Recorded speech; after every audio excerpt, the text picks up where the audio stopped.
Welcome to the October 6, 2022 Parks and Recreation Commission regular video meeting. I am Jody McCarthy, Parks and Recreation Commission Chair. In accordance with Proclamation 20-28.10 and the Governor's extended Safe Start order, tonight's Parks and Recreation Commission meeting is using video conferencing technology provided by Zoom. The Zoom video of this meeting is being recorded and will be broadcast live via Zoom and will be uploaded to the city's YouTube channel later this evening.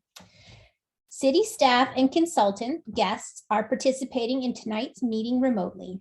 Other public audience members are listening to the meeting by telephone or via the internet. Additionally, the city has opened up the community center to provide public space for viewing and participating in the meeting. Welcome to all, and thank you for joining us tonight. Commissioners, please turn on your microphones. Will the city staff please call the roll? Thank you, Chair. Chair McCarthy. Here. Vice Chair Struck. Here. Commissioner Cohen. Here. Commissioner Westberg. Commissioner Markson. Commissioner Burstein. Present. Commissioner Payne. Present. Thank you. Commissioners, before we start the business of tonight's meeting, here are a few rules to help the meeting to run smoothly. If a commissioner has a question, please use the raise hand feature. I will do my best to recognize commissioners in the order in which hands are raised. Everyone will be asked to limit themselves to one question and to one clarifying question, if necessary, so that each commissioner has a chance to ask a question before a commissioner is given another chance to ask a question. Additionally, prior to speaking, please state your name for those listening in on the meeting. Tonight's agenda will not include in-person public appearances in accordance with Proclamation 20-28.11 and the Governor's extended Safe Start order. However, individuals wishing to speak live during the appearances portion of our meeting may do so by telephone, via Zoom, or in person at Mercer Island Community and Event Center. Provided, however, they registered their desire to speak with the city admin staff by 4 p.m. today. Our city admin staff will call on you by name or telephone number when it is your turn to speak. This is the opportunity for anyone to speak to the Parks and Recreation Commission. All remarks will be addressed to the commission as a whole and not to individual commission or staff members. If any person makes personal, impertinent, or slanderous remarks, or becomes boisterous, threatening, or personally abusive while addressing the commission, I may request that that person leave the meeting. When it is your turn to address the commission, be sure to speak audibly and state your name for the record. Your comments will be limited to 3 minutes. I will provide you with a 30-second and 15-second warning when your time is about to expire. City staff, is there anyone who has signed up for appearances that wishes to address the commission?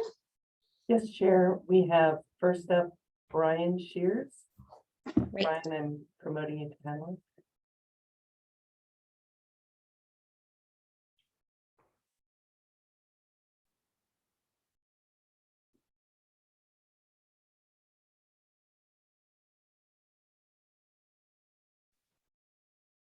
All right, should be connected now. Thank you, everyone, and thank you for the time. I'm Brian Shires, a resident of Mercer Island, coach of Mercer Island High School and Middle School mountain bike team, and president of the Mercer Island Mountain Biking Advocates Organization.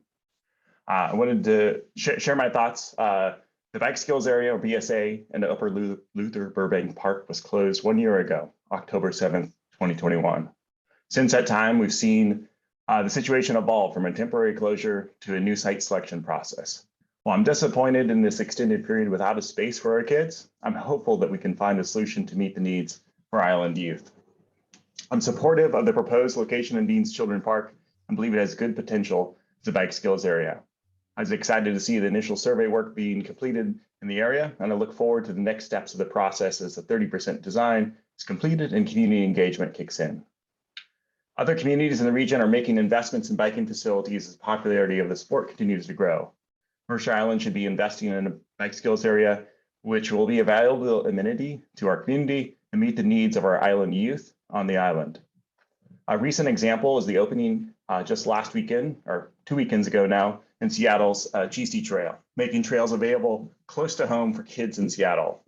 A BSA is important to meet the needs of our preteen and teens in the island who I feel are underserved by the parks. We can provide a wild outdoor recreation experience in the middle of our community to improve our kids' physical and mental health. On a related note, the Mercer Island mountain bike team just wrapped up our fall race season last weekend. The team this fall included 33 members ranging from the 6th to 12th grade, and 15 of those were new riders to this fall. The team is eager to have a local space to come together as a community without required travel. A practice doesn't go by without someone asking when the BSA will reopen. I hope we can support these awesome kids. Thank you to the Mercer Island Parks and Rec Commission for your continued efforts to find a solution to reopen the bike skills area on the island. The bike community is ready to volunteer to bring this to life. Please contact me with any questions or additional input on the BSA. Thank you for your time. Thank you. Now we have Stephen Majewski.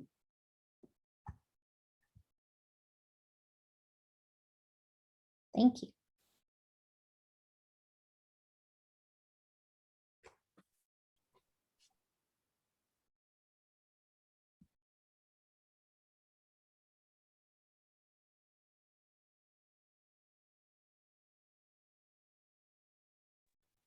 Okay, there we go. I believe I am on now. Good afternoon.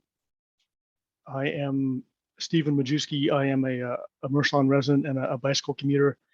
And before I get sidetracked, I would like to thank the commission for your service on the board as a fellow board member. I understand you are volunteers. You're doing this on your time to help the city make our parks better. And you're trying to balance the needs of the parks within a budget and make the best decisions possible. That said, I've been following the development of the roundabout in the Audrey Davis Park project. In particular, it started as a great design by KPG earlier in the summer. It has gone through several revisions, and I've seen the concern in the board where you were not willing to represent that it was safe to the council. You've had that nagging voice that said something is not quite right. So now this is progressing to presenting the 30% design to the council, and I'm bringing to light new information that important engineering, in particular on sheet 11 of the design was missing important context. In particular, the concrete column that would have been necessary to properly evaluate this design, and it is not ready to go before the council.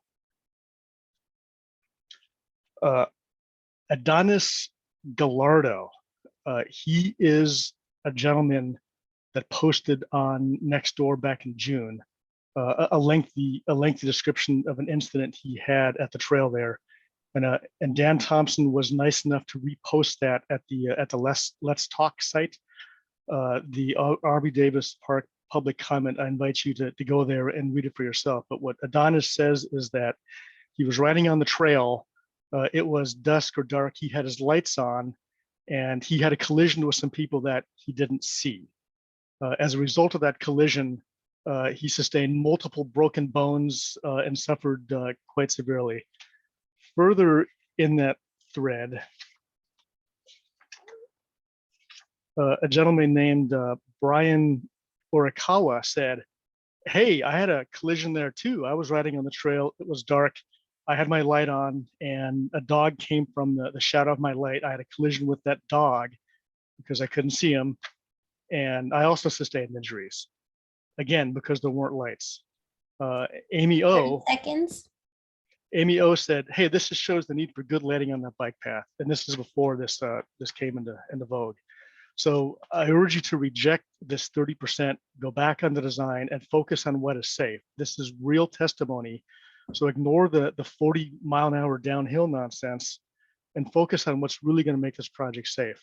I have other input that I think would sway the council, and I invite anybody on the commission to meet me at Audrey Davis for my thoughts on this. Thank you. Majewski out. Thank you. No more public appearances, Chair. Thank you.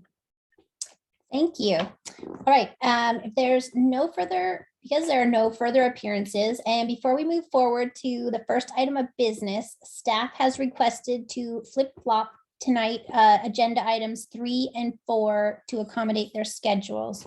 So commissioners, may I have a motion, please, to approve the amended agenda by switching the order of items 3 and 4? Don Cohen, I'll move that. Okay, and is there a second? I'll second it. Thank you. There's a motion by Commissioner Cohen and a second by Commissioner Burstein. Commissioners, does anyone have any questions or comments before we vote? All right, commissioners, please turn on your microphones, and will the city staff please conduct a roll call vote? Thank you, Chair. Chair McCarthy, Aye. Vice Chair Struck, Aye. Commissioner Cohen, Aye. Commissioner Westberg, Commissioner Markson, Commissioner Burstein, Aye. Commissioner Hay. Aye. Okay, so the motion passes and the agenda amendment has been approved. Thank you. Now we will move on to the first item of business. And the first item on the agenda is the department report and update by Recreation Manager Ryan Daly. Good evening, Parks and Recreation Commission, and thank you for amending that agenda. I think that will be helpful for a couple of our staff members on this call to move them through. So with that, I will share my screen very quickly and provide some updates for you.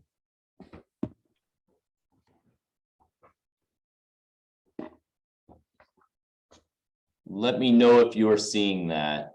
I can see it. Okay. All right, gorgeous picture from today. Gosh, this park is beautiful when you can get down here on a day like this.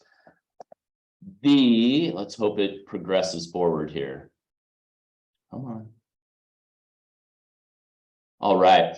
Update on the South Mercer Playfield project. Again, this is a city project, or I'm sorry, a school district project that the city is working jointly on with the school district being the project manager. This project began back in July, and we're still expecting completion later on in November. As a reminder of what this entails, it's placing synthetic turf and replacing synthetic turf on the baseball fields, as well as converting field number 3 to full synthetic turf and field number 4. Good news is the light poles are installed for that field number 3, which will be the high school softball girls field. And also the turf is anticipated to arrive next week. So that is progressing forward. And as some of us were talking previous to this meeting, things are moving forward really well. And we've been really fortunate with really good weather for all of the dirt work that had to occur out there. So again, thank you to all of our user groups that had to be dispersed from these fields during this period. It did, and I think we should recognize that did put a burden on some of our other grass fields. So you'll see staff out there in the coming weeks doing a lot of rehab on fields like Homestead and the Lid. For more information on this project, there's a link there at the bottom to the mercerislandschools.org page. Luther Burbank Shoreline Project. I had a chance to pop down and walk this today, snap a couple pictures, enjoyed the trail.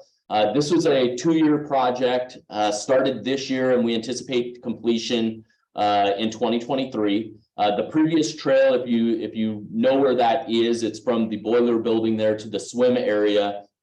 It was eroding a bit into the lake, as well as just heavy wear, and you saw some root intrusion coming up.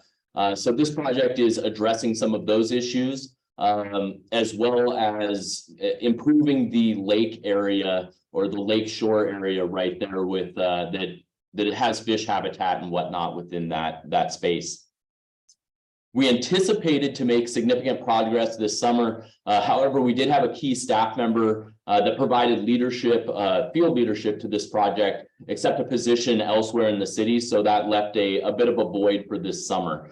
And as the rains come, they're not here yet. They will come, I think, eventually. We'll be delaying that work or postponing it up until things dry out in that April-May timeframe when we'll restart work again. As I mentioned, there's significant lake elements with this, and so that in-water work, which we call the fish window, when we're permitted to do that work, we have to wait until later in the summer to be able to complete those aspects of the project. And just as a reminder, this is entirely funded by grant funds as well as the King County Parks levy. And the trail is still open. A little bit rocky, there's a couple of routes popping up, but it is still accessible if you want to go down there and check that out. Bike skills area update. Chair McCarthy, Vice Chair Struck, and Commissioner Burstein participated in the RFQ interview with the staff.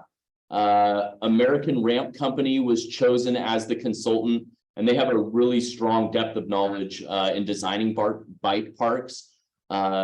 ARC is also partnering with Board and Vellum, who will lead the landscape architecture and public outreach components. We understand, that's going to be an important aspect of this process. And staff held a kickoff meeting with the consultant team to begin those project parameters and begin discussing what the public engagement strategy will be. A surveyor has been out at the location of Dean's Children's Park, surveying the trees in the area. We expect to have that information back to us tomorrow on Friday. And some people have noticed there's white dots out on the trees. That does not mean those trees are going anywhere. Those were part of the survey and provided spots on trees that had been surveyed as part of that work. Staff will continue to perform tree inspections once that survey is completed and assess the health and identify trees that may require any pruning or that need to be removed to mitigate risk. I want to talk just for a second on some volunteer work that we've had, and Commissioner Struck actually highlighted this for me, and I appreciate that. Jordan Fisher is our volunteer coordinator, which is a seasonal position ending later on this winter, but her role has been really strong through June and September, hosting 23 volunteer events with 223 volunteers for a total of 586 hours. That's really impressive work being done. She's also led 2 forest steward orientations and established 10 new volunteer stewards at 4 different locations. So excellent aspect there. Something else that she's brought forward is the volunteer photography position, which has 5 active volunteer photographers out taking pictures. This is a great help, and I encourage also Parks and Rec commissioners or hopefully the thousands of people watching this meeting, if you're taking really cool photos in our parks or in our open spaces, send them our way. Those are really excellent for us to help highlight those areas that we do have, and great to keep on file for promotional materials as well. And she's also established a number of partnerships with 10 different local clubs and organizations, which is really furthering the work and the volunteerism that we can offer with these different organizations in our parks and open space. So excellent job by Jordan. Wanted to highlight that was some really critical work that was happening this summer, and also a really strong engagement from the community as well. But we're not done yet. We do have a number of upcoming restoration events. I won't go through all of them, but we do have one coming up this weekend. And the information there at the bottom of the page is the location you can go to sign up for these different restoration events. The community center fitness room, it is getting a fresh new look. We didn't necessarily want to give it that fresh new look, but we did have some condensation from the air conditioning units above that room. Were leaking and essentially flooded that area down below, creating some issues with the flooring as well as drywall. So we've done some significant revisions there. And we've also taken some opportunities to cycle out some of our old equipment that was due for replacement. So that area will be getting a fresh new look. And our goal is to reopen that area November 1st. So we are working toward that date to get people back into that fitness room. And with that, we are looking to expand the operating hours at the community center. We have filled a couple of vacant positions. Once we get those staff up to speed, we'll be expanding hours on November 1st, or hopefully November 1st, in conjunction with the fitness room reopening. And basically what that means is we'll be opening at 9 a.m. as opposed to 10 a.m., getting us closer and closer to those full hours that we were offering pre-pandemic.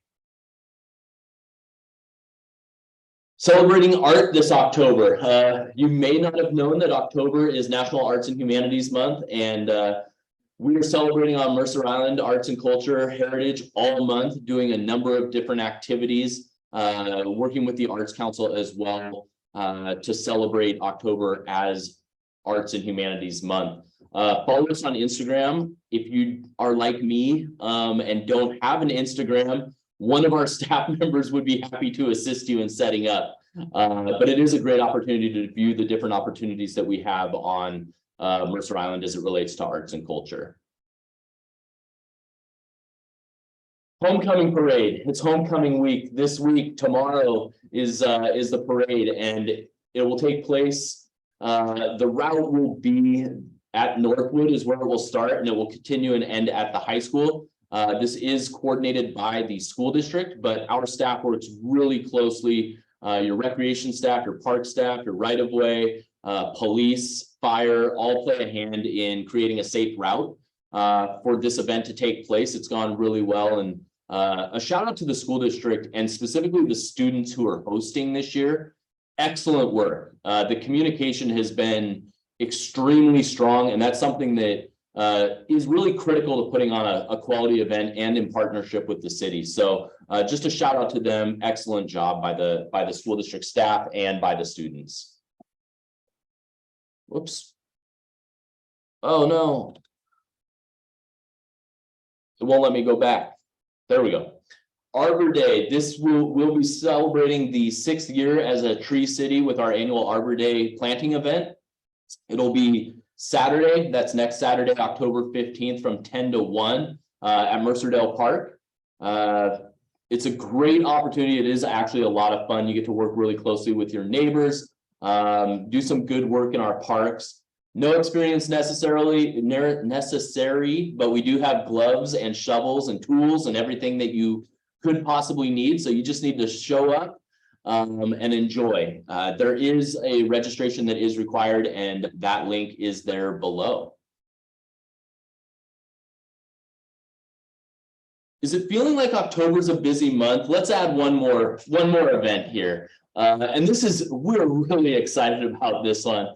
We're hosting what we're calling Rocktober. It'll be October 21st, 11:30 to 2 p.m. It's a senior focused event that will include a box lunch, a root beer garden, a live band, and Elvis. And this is a legit Elvis. This isn't Ryan or Jason dressing up pretending to be Elvis. This will be really fun.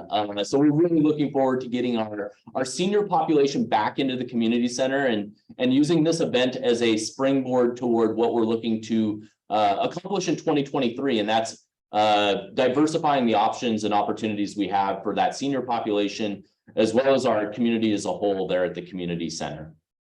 And a huge thank you to Aljoya for sponsoring this event.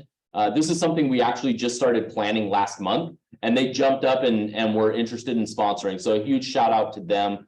Honestly, we couldn't do it without their assistance, and they are making those lunches as well as bringing a number of their residents into the event. So looking forward to that happening on October 21st. Halloween weekend. Gosh, hey, look, more October stuff. We are getting ready for Halloween weekend, which begins October 28th with the town center trick-or-treating, which has been a great partnership between us and the chamber and a number of even businesses that aren't part of the chamber. So it is a great town center event. On Sunday, October 30th, we'll be hosting the pumpkin walk, and that will be happening this year at Mercerdale Park. We do need community members to carve pumpkins and place them out at Mercerdale. We do have some fun additions, food trucks, a professional pumpkin carver. I don't know if any of you knew that could be a professional opportunity, but we have one coming, and he is amazing. Really, really cool artwork that he puts forth. We'll also have the high school radio station in attendance, playing those spooky tunes as well. And a thank you again to our sponsors, Mercer Island Martial Arts, John L. Scott, and Greg Rosenweld Real Estate. So more information down there below. It's going to be a really, really fun weekend. Looking forward to it. And with that, I thank you, and I will pass it back to you, Chair McCarthy.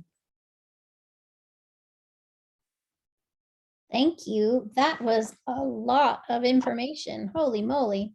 Okay, let's go on to our next item of business, which is to review and consider approving the minutes from the September 1st, 2022 meeting. Commissioners, may I have a motion to approve the minutes of the September 1st, 2022 meeting, please? I'll make this is Don Cohen. I'll move that they be approved as written. Okay, and is there a second? Second. Okay, so there is a motion by Commissioner Cohen and a second by Commissioner Hay. Commissioners, can you please, oh, sorry, does anyone have any questions or comments before we vote? No? Okay. Please turn on your microphones, and will the city staff please conduct a roll call? Thank you, Chair. Chair McCarthy, Aye. Vice Chair Struck, Aye. Commissioner Cohen, Aye. Commissioner Westberg, Commissioner Markson, Commissioner Burstein, Aye. Commissioner Hay. Aye. The motion passes and the minutes are approved. All right, and we are swapping item 4 for item 3. So with that, we're going to talk about the Aubrey Davis Park Trail Safety Improvement Project 30% design recommendation, and we welcome Chief of Operations, Jason Kindner. Good evening, commissioners. Thank you for joining us this evening. A little change to the program this evening. Paul West, our capital project manager, he's on the call here this evening as well. He's been working closely with KPG, who you've all seen before, as well as WashDOT staff regarding the proposed design here in Aubrey Davis Park. This last week, after the packet went live, we heard from a different representative at WashDOT with some additional questions and follow-ups regarding the 30% design of this roundabout on the Aubrey Davis Park Trail. And so at this point in time, some additional seat time is needed with WashDOT staff, their engineering team, as well as our engineering team to sort of work through some of the nuances associated at 30% design. And so I'm actually going to pull back the recommendation this evening from the commission. We're not quite ready yet to bring forth a recommendation to take to the council for this design based off the information we got from WashDOT. The concept of the roundabout is still applicable here, but as customary with some of the public works projects and parks projects that we do, the design is sort of iterative along the way. It changes, ebbs and flows based off of continued evaluation and discussion regarding the project. And that's the case here as well. And so what I have asked our team to do and our engineering team to do is to sit down at the table with WashDOT, with their representatives, to work through these issues or these design challenges that we have in front of us. And we take the public comment from Mr. Majewski and others regarding this facility into consideration, and we will continue to refine this design, and we'll come back to the commission at a later date once we've had a chance to get everyone at the table and feeling confident in the design that's moving forward.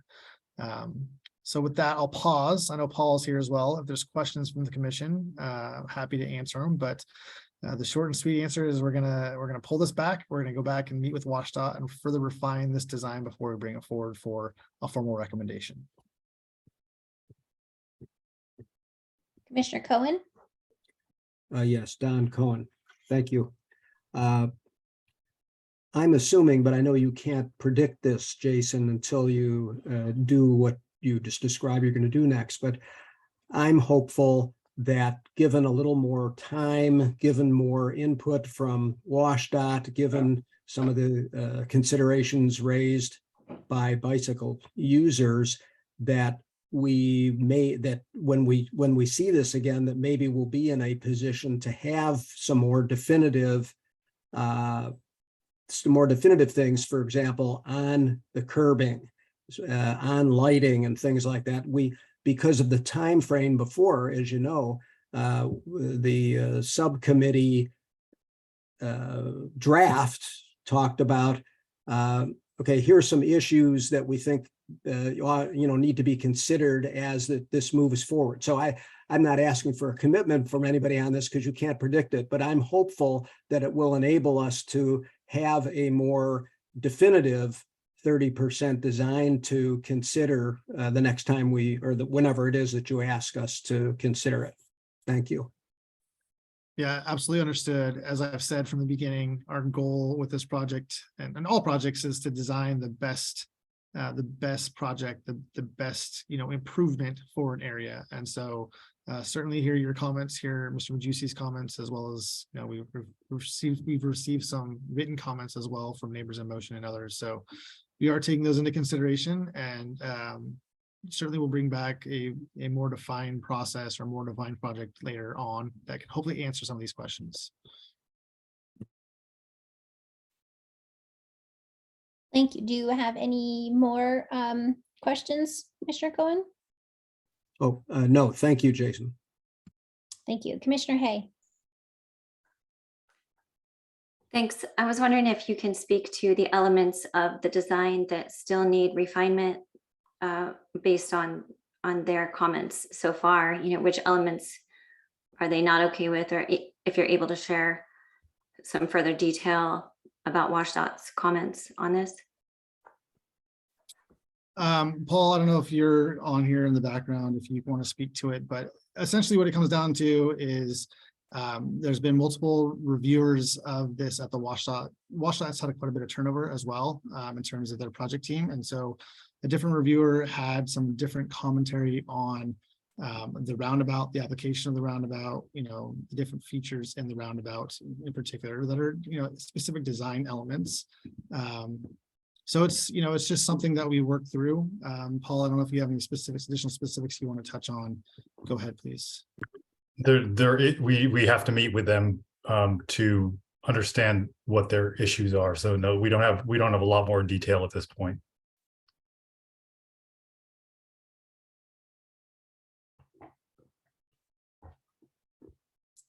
Okay, thank you.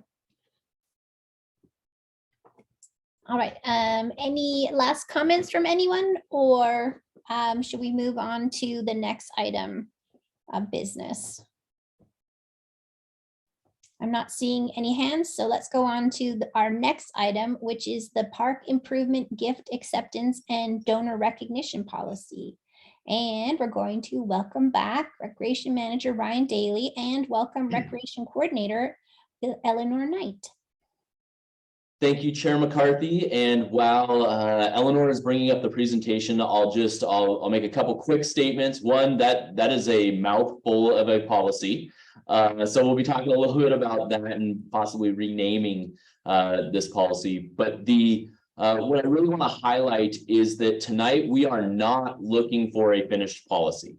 If we got there, that would be amazing. But what we are looking for is commission input and consensus to help us go back to the drawing board to fully develop this and make sure that it encompasses all that the commission desires out of this policy for staff to move forward with implementation and procedures. What you'll notice and what you probably noticed between the current policy that we have and some revisions that staff put forward, we're shortening that down and removing those procedural elements. Developing the procedural elements is really a role of staff, though in this particular instance, we are going to be asking for that input probably at a later meeting. November or December would be my estimation to help inform on what that looks like and what may be inform on the smoothest process for our residents and our potential donors to move forward with their donation or gift requests. So with that, I'm going to pass the presentation off to Recreation Coordinator Eleanor Knight. Eleanor, all yours. All right, thank you, Ryan, and thank you, commissioners, for all of your feedback. We're excited to go through each item that we received over email later on in the presentation. But first, we're just going to go over some background, some extra information about the policy and the recommendations that we're bringing forward. So on the development process, the current policy that was presented to you was created by staff in the early 2000s. The reset strategy called for updating existing or developing new policies to ensure that the department actions are consistent with the reset strategy. So staff had developed some draft revisions, which is what we're presenting tonight. And we're seeking input from the commission. And then that input will hopefully lead to an endorsement of the updated policy at the next meeting. Just some examples of past donations. For financial donations, we're looking at things like the South Mercer Playfield batting cages, the Island Crest Park synthetic turf, Mercerdale Playground, and the Luther Burbank Bank Playground. Asset donations like works of art, benches and picnic tables, and equipment such as the piano and the community center.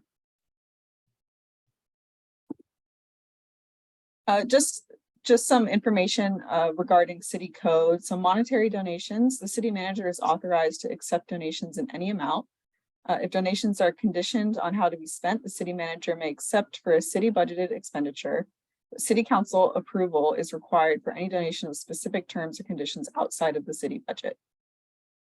For non-monetary donations, the city manager is authorized to determine the appropriateness, usefulness, and value to the city of all non-monetary donations within a fair market value up to $10,000. City council approval shall be required for the appropriation, retention, improvement, return to donor, transfer, trade, sale, donation to another agency, or other disposition of all other non-monetary donations. So some key policy elements, encouraging gifts and donations which enhance our park spaces. We're prohibiting memorial donations in the parks, and those items are clarified on how and where donors may be recognized. Some other elements inform that no contingencies may be required by a donor other than for a specific activity or programming area.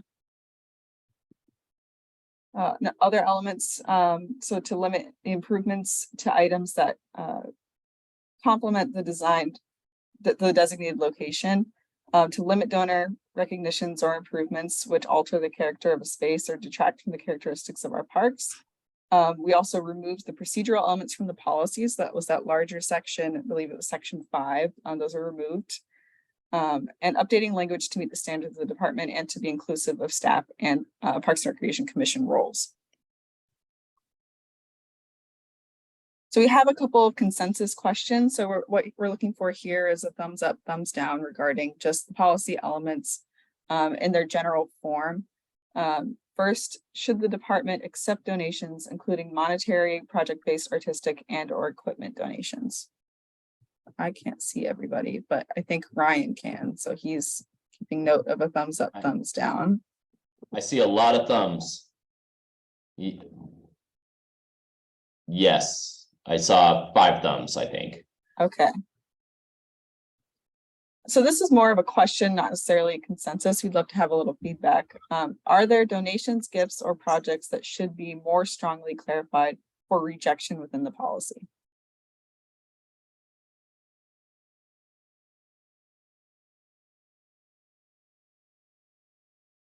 Feedback? If not, we can just, okay. Commissioner Cohen? Yeah, Don Cohen. Well, are there some examples that you're sort of thinking of that we can give you some input on? I see those words, but I'm not immediately jumping to an idea. Sure. So for example, memorials were changed to being prohibited. In the earlier policy, it was to limit as much as possible. I'm talking about number 2. Yes. Oh, you're linking 2 and 3. Okay. It's 3 is kind of connected to 2. 2 is asking if there's anything additional that maybe the group feels should be clarified for complete rejection along the policy. Well, one follow-up question.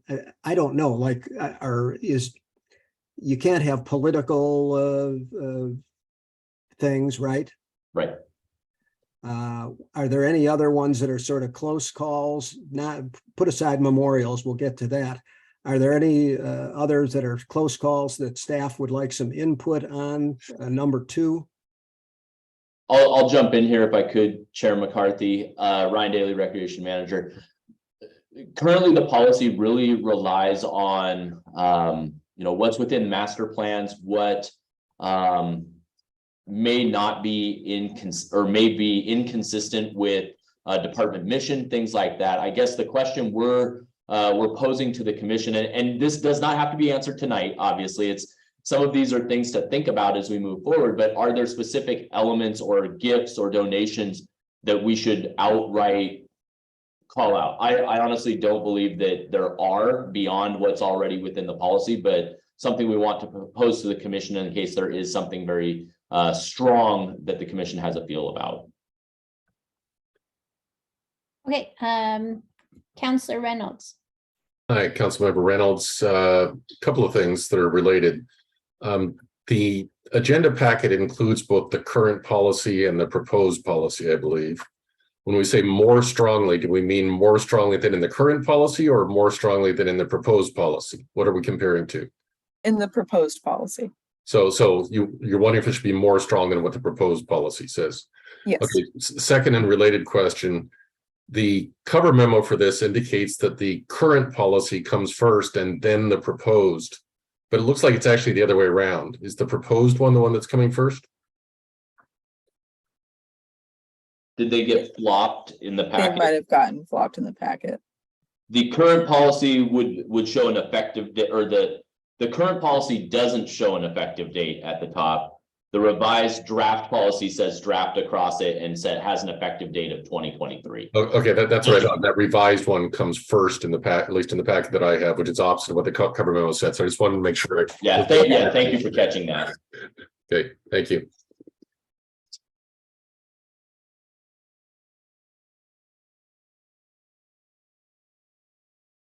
Vice Chair Struck. Yes, thank you, Peter Struck. A couple of thoughts here. First, similar to Commissioner Cohn, I don't have anything that really jumps to top of mind. I guess the one thing I think about is corporate gifts, and do they kind of cross a line into kind of quasi advertising or something like that? But then that kind of, one of the things I really struggled with in a lot of my questions that I submitted were kind of along this, and as I've thought about it more, it's really, I think we really need to separate and just say, there's donations or gifts or projects, whatever they may be, art, et cetera, and then separately the whole idea of recognition or naming rights or whatever should be applied totally separately. So, and I think that's kind of, I think some of the confusion, at least in my mind, is kind of mixing and matching those two things.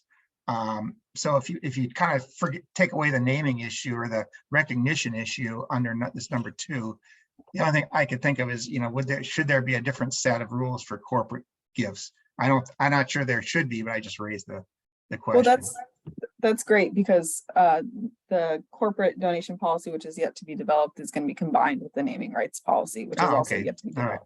Yeah. Yeah, I mean, I just remember, and this is more pure advertising, but I know several years ago at Island Crest Park at the baseball field, there was and maybe they're up now, but there's signs in the outfield which are just strictly advertising, and do we want those in other parks and so forth like that? So that would be kind of a thought. That's you're taking us down another policy road where we're going to be seeing sometime in 2023, Commissioner or Vice Chair Struck.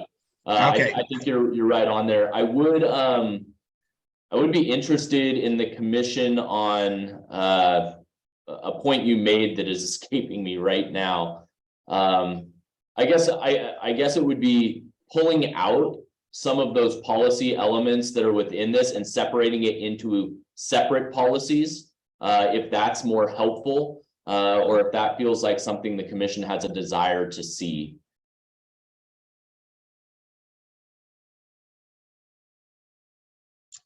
Specifically the corporate policy, the corporate, what I would consider a corporate sponsorship policy, as opposed to a donation. Oftentimes a donation, and that's how we're specifying it, doesn't come with those strings attached, where oftentimes a corporate sponsorship does, and that can be naming rights or the like there. So we would I would encourage us to deviate between the two. And I'd love to see any thumbs up or down if that was a statement to move forward with.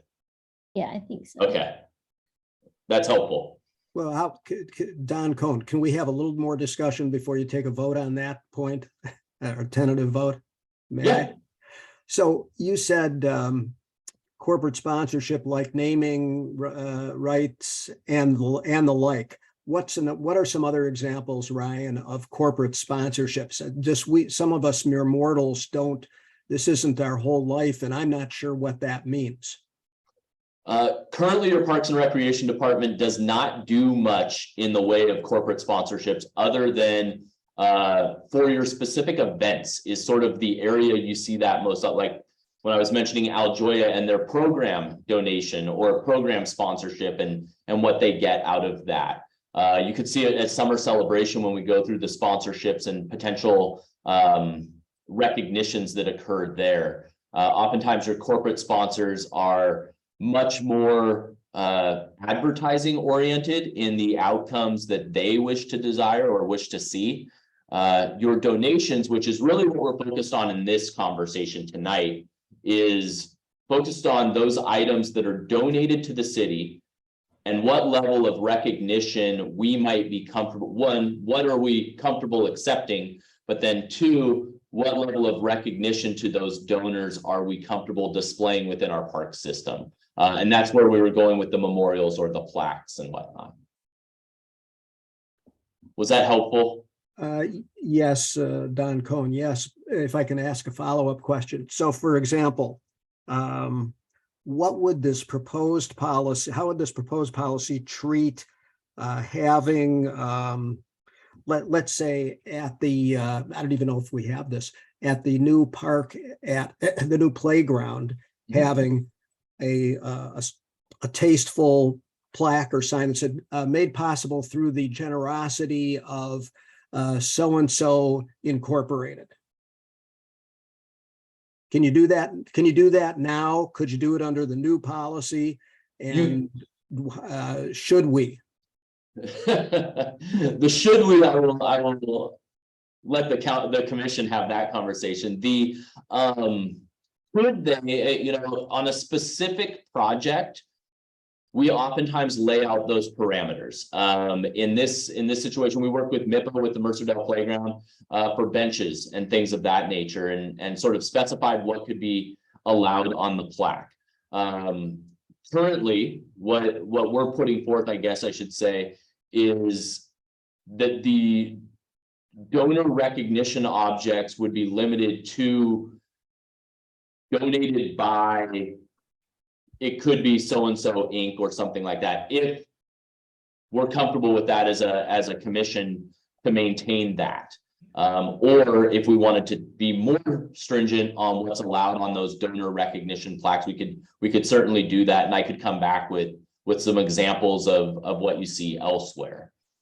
So yeah, it is a possibility to occur. With a general donation, so someone who maybe wants to donate a piece of equipment or something like that, like let's say just a bench in Luther Burbank Park, what would we allow on that? Currently, we allow them to have a number of items on there which says donated by so-and-so. It may even have a date range on it or in memorial of or something along those lines. And that's where we're trying to tighten that up a little bit through this conversation. Okay, Commissioner Burstein. I want to defer to Vice Chair Struck. I think he might have been ahead of me. He is, but he already asked one question. Okay, That's got your it. question. So, thank you, Chair. I would want to see a separate corporate donation policy, and I think it should be very specific, not only to the type of sponsorship, but if we were looking for sponsorship of a specific location, and I'll use the Community and Event Center gym as an example, to have banners, we could specify that it would just be their name and logo as an example. So it wouldn't be a complete overt advertisement around a slogan or a product, more around a corporate identity. And if we were to do that, I would want it to be limited by the number of sponsorships available, perhaps the length of time of that sponsorship and the location. So that, I think that highlights an excellent point, Commissioner. The donations become city-owned property. Yep. Or dollars. The sponsorship element is much different. And so I think you made an excellent point there on helping me to sort of distinctly show what the difference is between those two. And the concern would be that we wouldn't have banners and placards all over Clark Beach and Groveland Beach Park and around Luther Burbank, but within a specific area of Luther Burbank, we possibly could, like the playground or the resurfaced courts, or maybe that's left off completely and it's just the gym, and maybe a couple of other select places like the play fields. But we can very narrowly define those locations and number of sponsorships and the parameters of those sponsorships.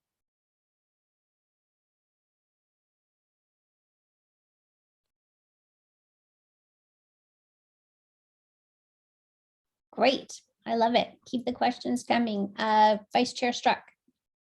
Yes, thank you again. Yeah, so on I guess number 4, where we're talking about the corporate donors and sponsorship.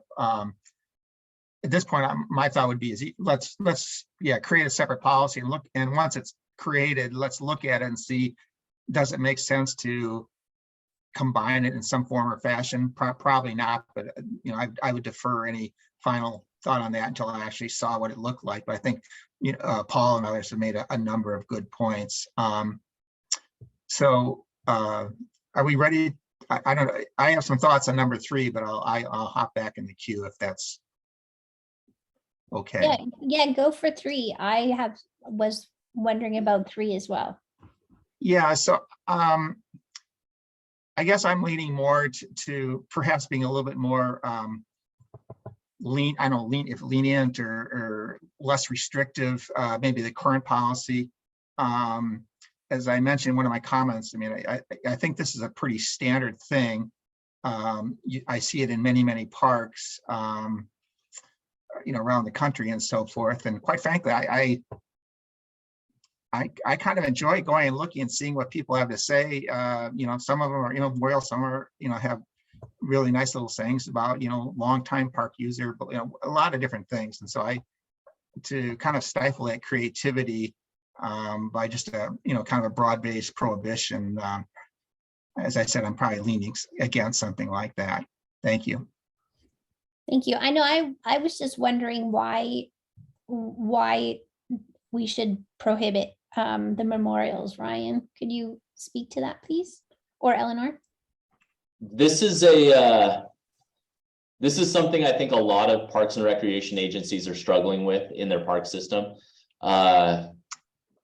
There can be some challenges with allowing it changes the characteristics of your park. And in all honesty, that's sort of my view, is that they become more memorials or a number of them. And I'm talking more on the donation of memorials as opposed to the recognition object, which I can kind of clarify here in a second.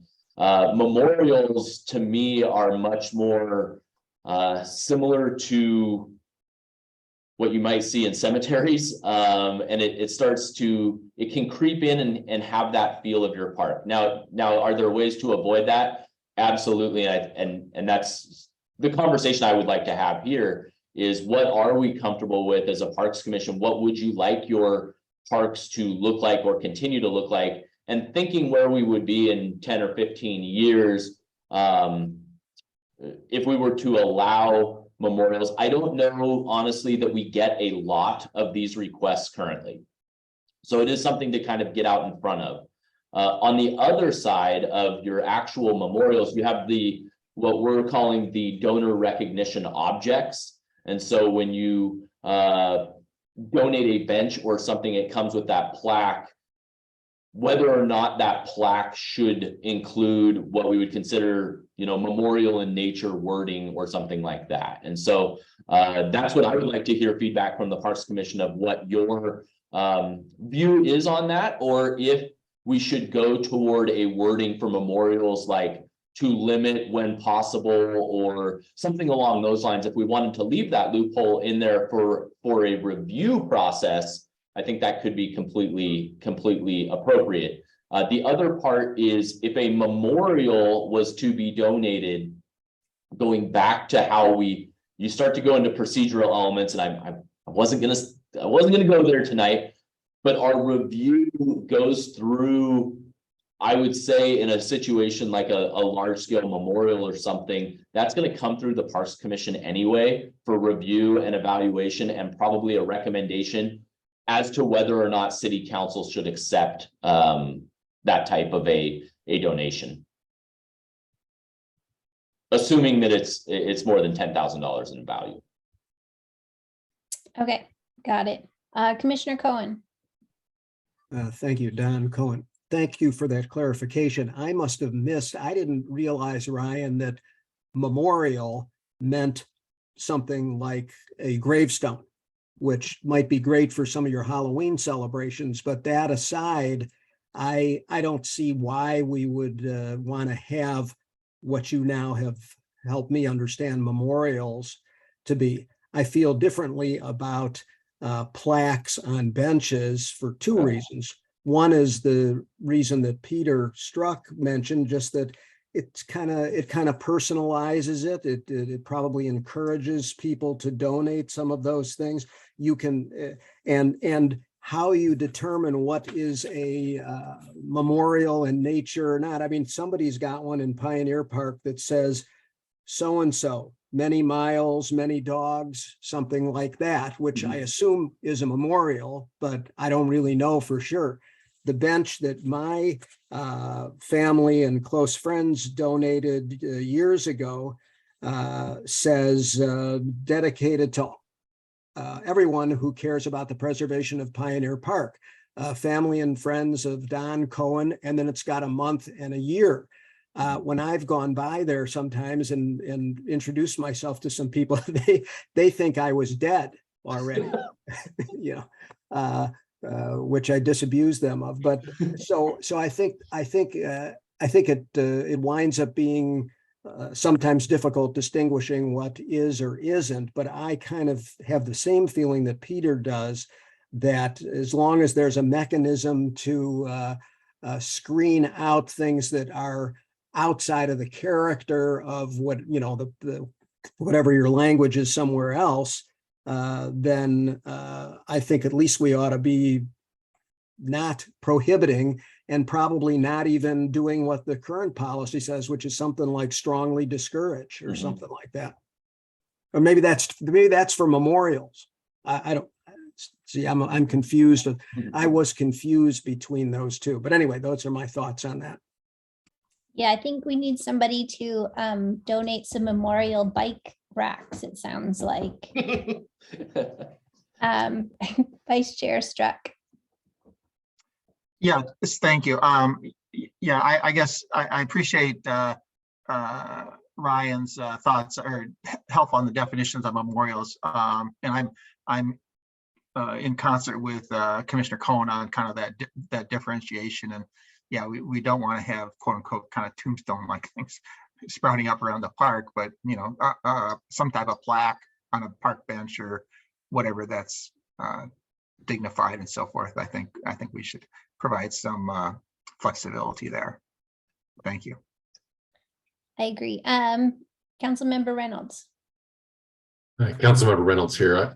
I'm not going to take a stand on this either way, but I just encourage you to think about one thing, that once you make memorials that acknowledge particular people, you can put staff in a difficult situation of having to make decisions about which ones to accept and which ones won't. So for example, if somebody wanted to go through and donate a park bench in honor of Jeffrey Epstein, presumably we wouldn't want that in the park, but how are we going to decide which ones of those to turn down?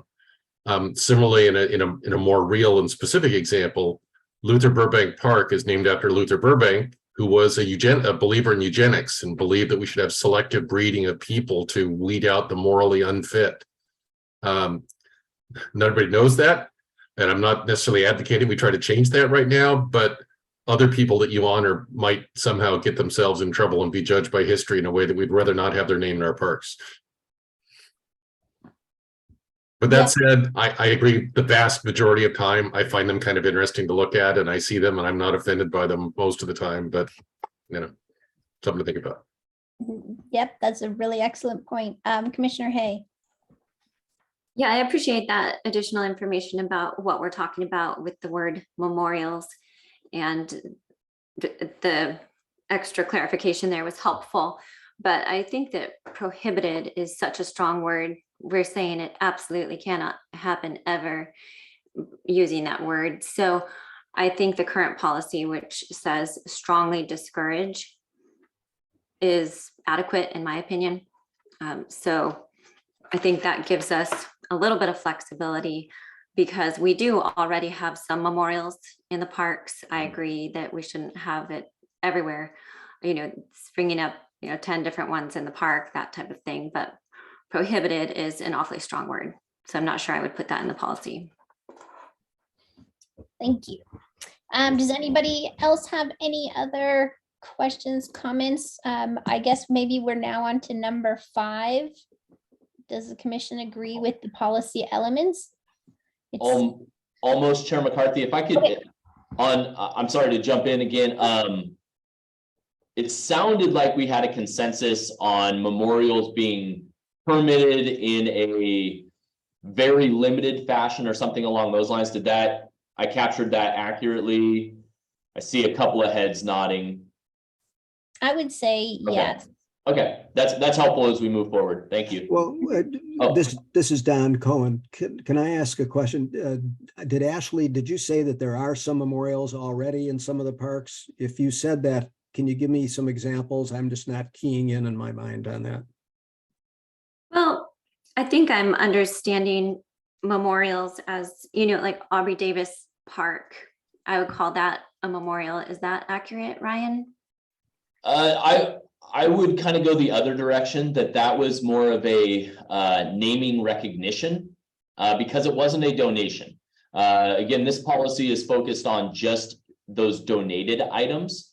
I guess if Aubrey Davis had donated the park and you wanted to name it after him, that would make sense, but that wasn't necessarily the case. Or if a family member, thought that Ryan was the greatest division manager ever, and once I passed, wanted to place a memorial here at Luther Burbank Park recognizing me and my life, would that be something we want to permit? I personally, absolutely no. No, but I think that's maybe more where the memorial goes to. It's more that recognition of their life, oftentimes in the past tense,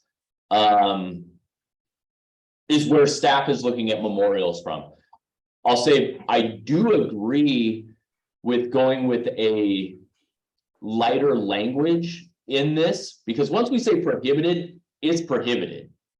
But to limit gives us a little bit more flexibility and evaluation of what makes sense. And the things that Councilmember Reynolds brought up, quite honestly, are the things that keep me up at night when making those kinds of decisions and committing to an individual or a person. You never know what you learn 20 or 30 years from now. And so that does, you want to be very careful around that. So strongly limiting may be really appropriate language in this scenario, as opposed to prohibited. So do we have any memorials that you're aware of in our parks? Stan the dog, Ryan?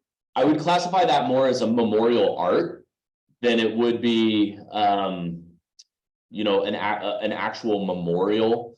that I would consider. And just while I'm mentioning memorial art, that a lot of times we do receive memorial art, maybe in the form of a statue, which Stan the dog is a statue, if you've seen it, right by the dog park there. Now, that's not a person, obviously, but we do receive statues or pictures or photographs, things like that from time to time that we deem more of the aspect of memorial art, which is reviewed through the Arts Council.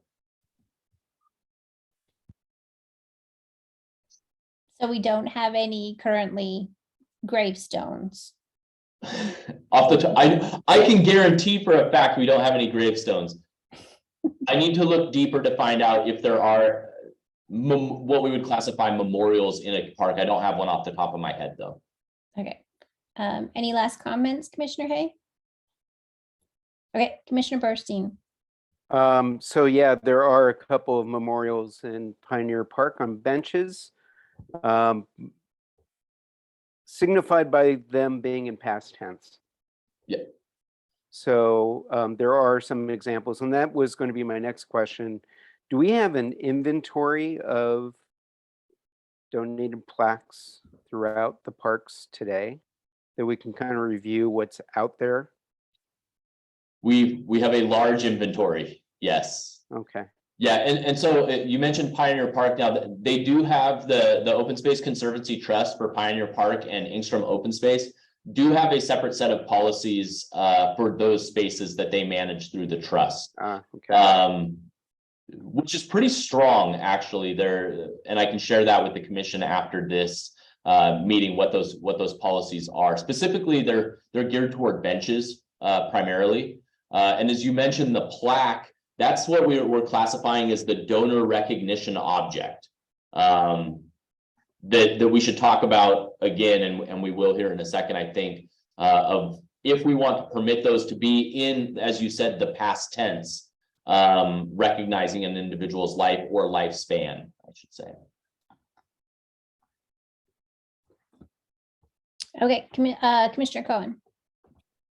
Yes, Don Cohen. Ryan, you mentioned Angstrom, and putting aside the fact that there may be different rules that govern that from some parkland.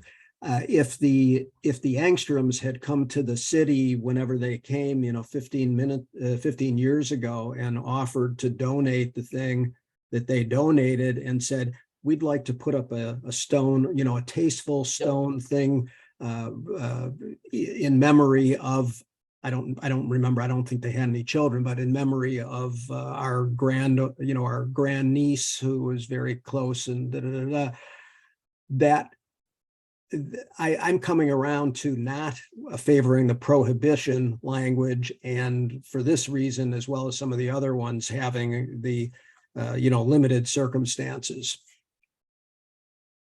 Yeah, I think you're spot on there.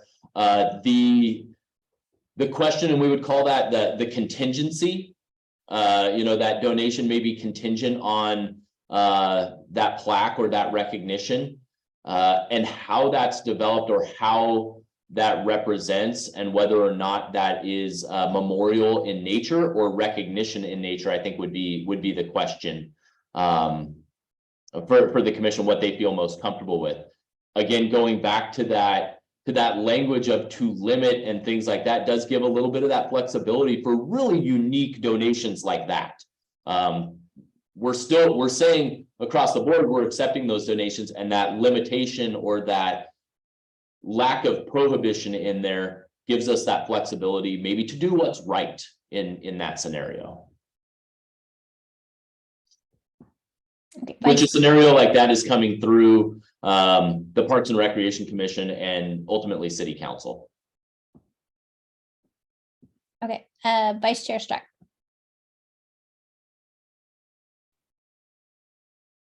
Oh, you're on mute. Sorry about that.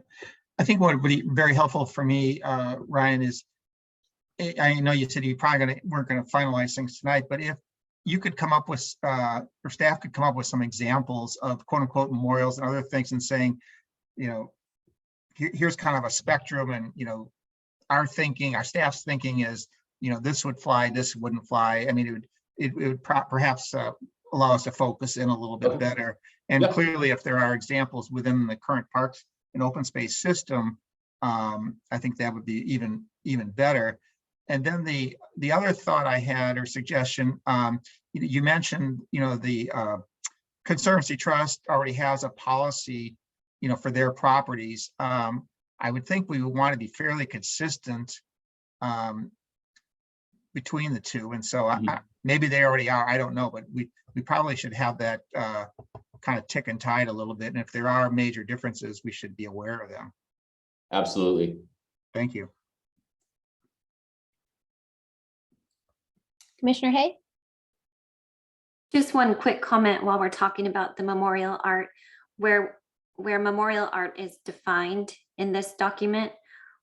I'm thinking that you would need to take out memorial from the definition, because throughout this document, it says we're accepting memorial art, which basically means we're accepting memorials. So if we're limiting, discouraging, or prohibiting memorials, I think we need to remove that from the definitions, right? You see that on page 8 here. Because we define memorial art as a statue, monument, sculpture, mural, memorial, or other structural or landscape feature, da, da, da, da, da. So if we are limiting memorials, we would need to remove that from memorial art, because we reference that in a lot of places in the policy, right? We do.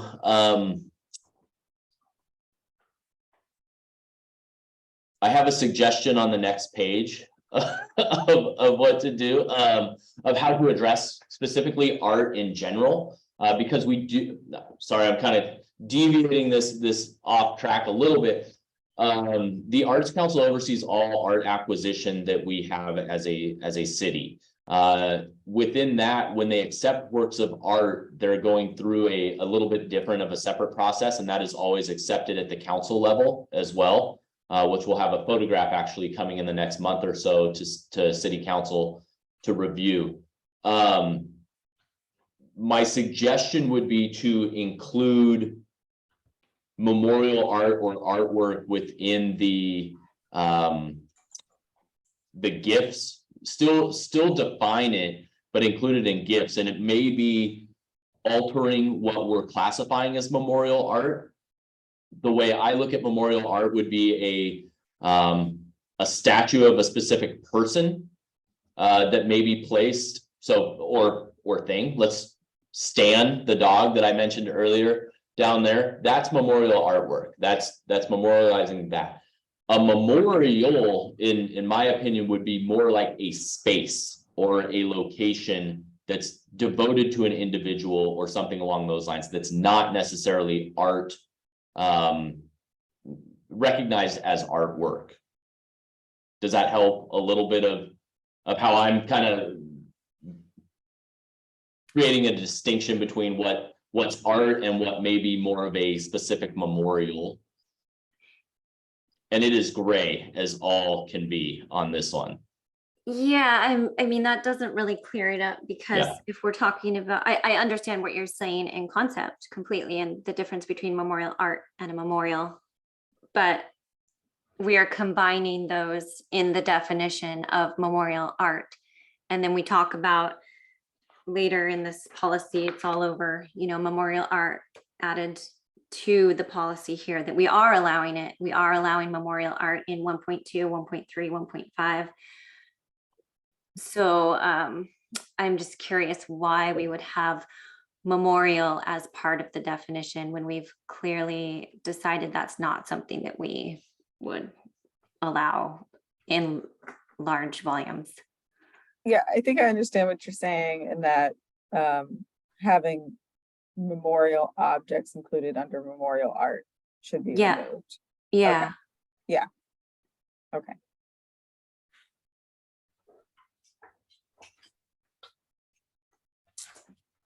Okay. Okay. Eleanor, do you want to take us to next steps? And then I would like to touch on a few of the elements within that we put within that matrix. so that we could run through that, get not necessarily make any critical decisions, but continue to get a little bit more guidance around the next steps of the policy development. So back to you, Eleanor. Yeah, just some quick next steps. So we're going to, after this meeting, we'll revise the policy to reflect the commission input. On the November 3rd meeting, we'll have the revised policy review. The commission will again provide input and again also provide input on the procedural elements. On the December 1st meeting, we're going to review again and endorse the policy if needed. Staff will develop procedures based on the endorsement and procedural input and implement policy and communicate donor opportunities in Q1. Good? Yes. Great. Right. And let me stop sharing. While you're stopping sharing, I was talking with one of our staff members earlier today about we were talking about this policy and the quantity. And so, you know, where are we spending the most time, or where do I think the most applicable portions of this policy will fall? 80% is probably on equipment and bench donations in your parks. That is by far what we're seeing the most of, and picnic tables and those kinds of things. Rarely are we seeing those large scale projects come forward that are like the Stacks project, for example. That doesn't come forward all that often. So they're very unique in those situations. Artwork tends to be another area that we receive donations of artwork. And then the final area is your monetary donations towards specific programs or activities or events. So I just wanted to kind of share that with this group so that you can kind of quantify what we're talking about and where staff may be finding the most challenge. And it's with those individual bench donations and just cleaning that up into from a staff standpoint, a cleaner process to move forward with those individuals who may wish to donate park equipment or objects. So allow me to share my screen real quick, and Eleanor will walk us through some of these suggestions as well as staff response, and get a little bit of feedback from the commission on what they would like to see in the policy. And so is that showing up for you? Yes. Okay. Right. Eleanor, to you. Great. So these are some of the suggestions we received over email. It'd be great if the commissioners that presented the suggestions could speak a little bit on them. So if we'll start with the first one from Commissioner Struck about the renaming of the policy. Yeah, I think I stated it fairly straightforward there. I just thought that the proposed name was a little bit not really too wordy, but it didn't really reflect what the policy was about, and it's really about gift acceptance. And as I stated, I think the objective of the policy is really park improvement in a very general sense. And then I thought that also, as I kind of mentioned earlier, this whole idea of donor recognition / naming, however you want to view it, memorial, that, you know, whatever the gift is or type of gift donation, you can kind of say, well, we could, you know, if you want to have it have a donor recognition component to it, well, you know, these are the additional steps. For example, on a park bench, I was thinking, I think they do this in Central Park. You know, if you want to donate a park bench just in blank, it's $5,000. If you want to have a naming or, you know, donor recognition on it, you know, it's $10,000, you know, kind of thing. I mean, not that we would do that, but it's something like that. So you kind of separate that out. But just going to gift acceptance policy was the thought. Yeah, I like it. Councilmember Reynolds has a comment.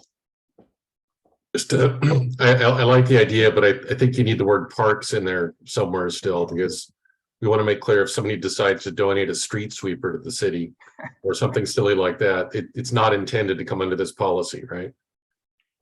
Would Parks and Recreation gift acceptance policy be okay? And okay, I saw Councilmember Reynolds with the thumb. About 3 minutes before this meeting, Eleanor and I were talking about, but what about the community center? What about if somebody wanted to donate I don't know, A pool table. a pool table, or I am channeling my inner Jesse here. I think of whatever the thing is that drags the baseball fields, that kind of thing. By opening that up to Parks and Recreation gift policy, that does give us a little more leeway, I think. Yeah. Yeah, I think I see consensus on that one, Eleanor. Great. Mhm. Okay, so next item. yeah. Well, I guess Examples of gifts. Yeah, most of these are mine. So, yeah, well, I'm looking at kind of staff response, and I think we've already kind of talked about this. My thought is that, the suggestion is to keep donor recognition objects as separate. That's fine. I think again, that some of the confusion I think comes in is, well, if I'm giving this, is it not donor recognition?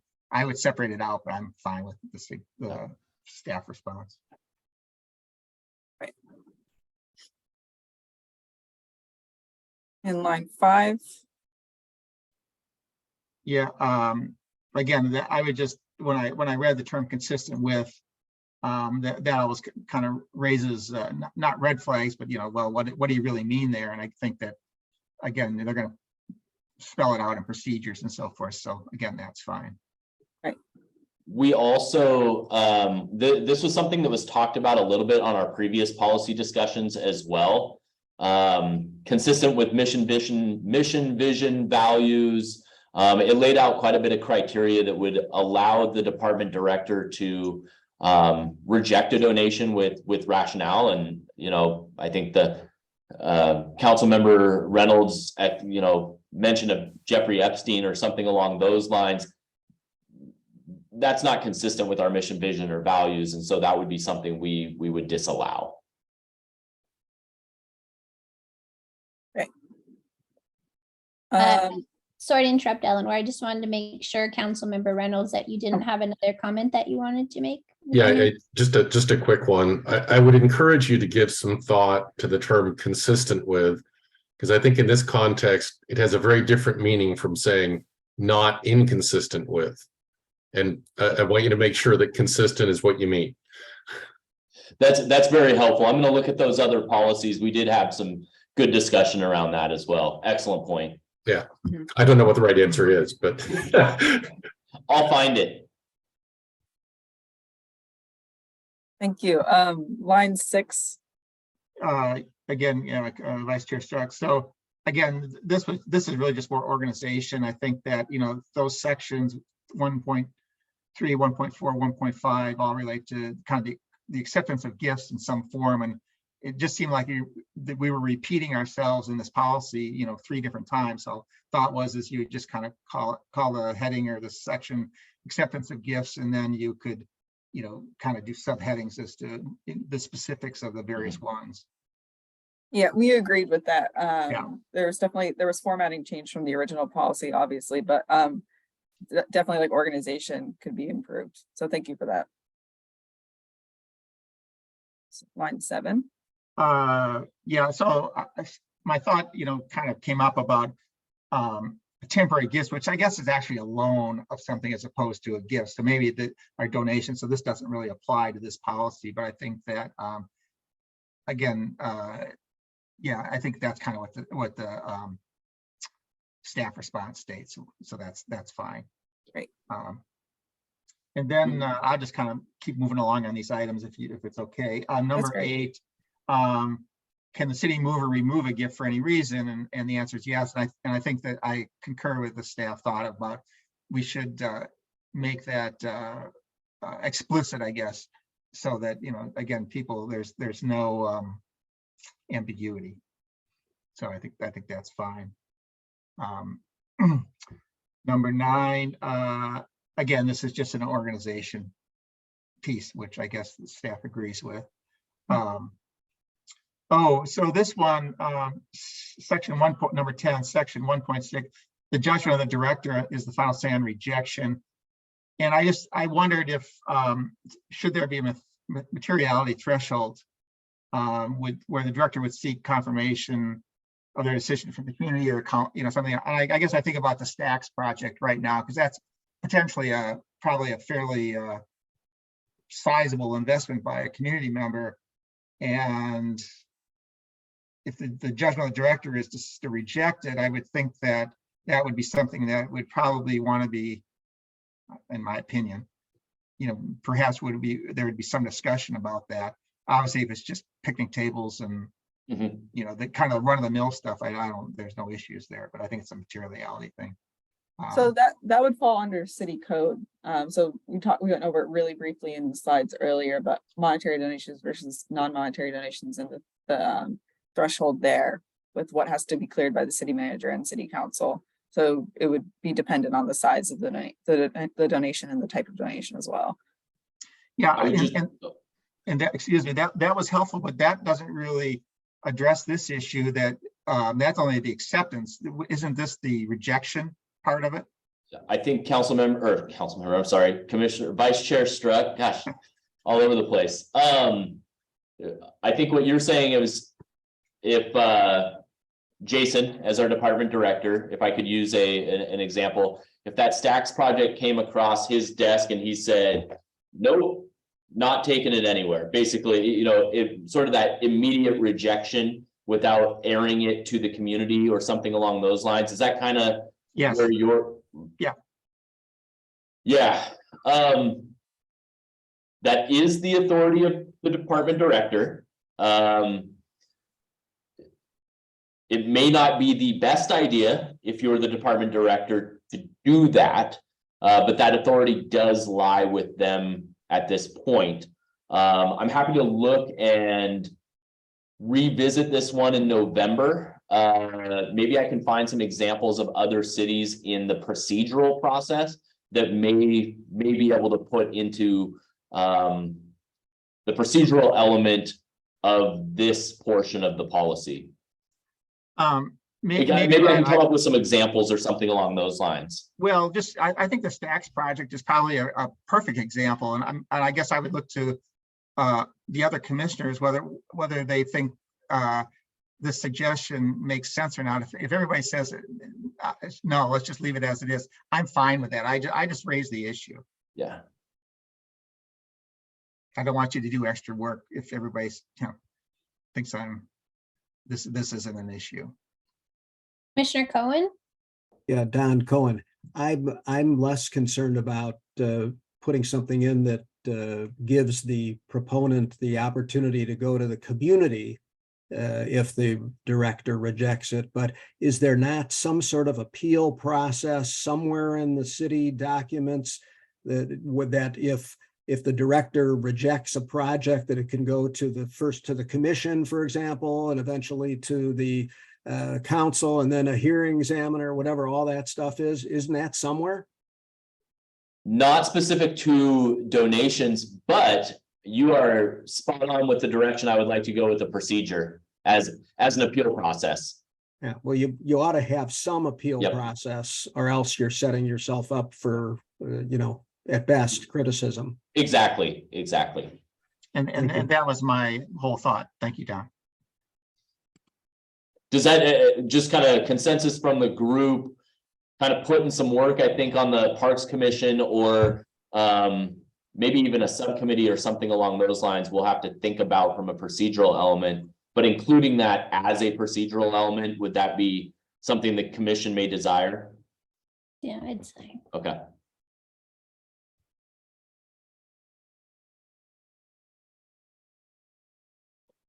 Okay, line 11 was commentary from Commissioner Hay.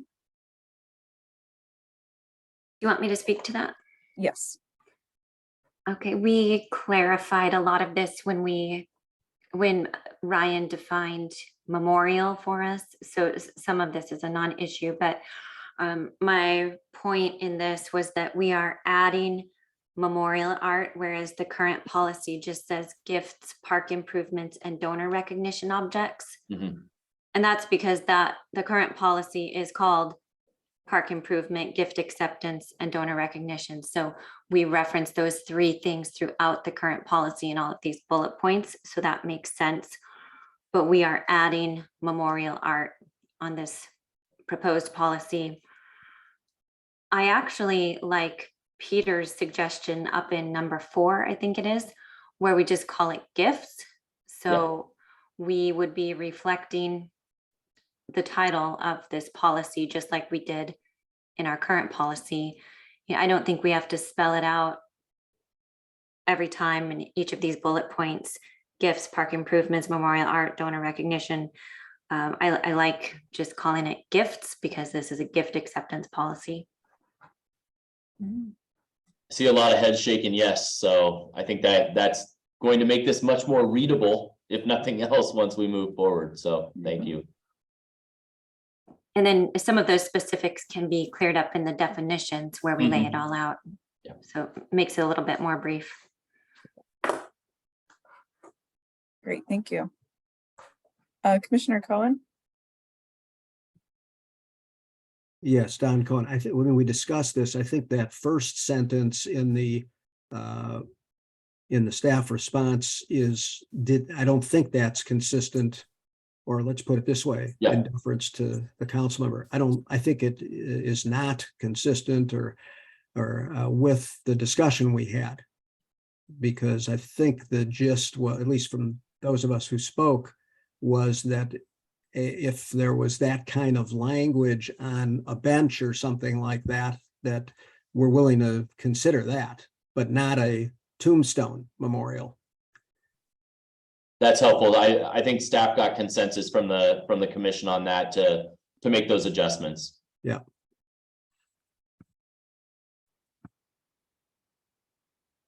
Okay.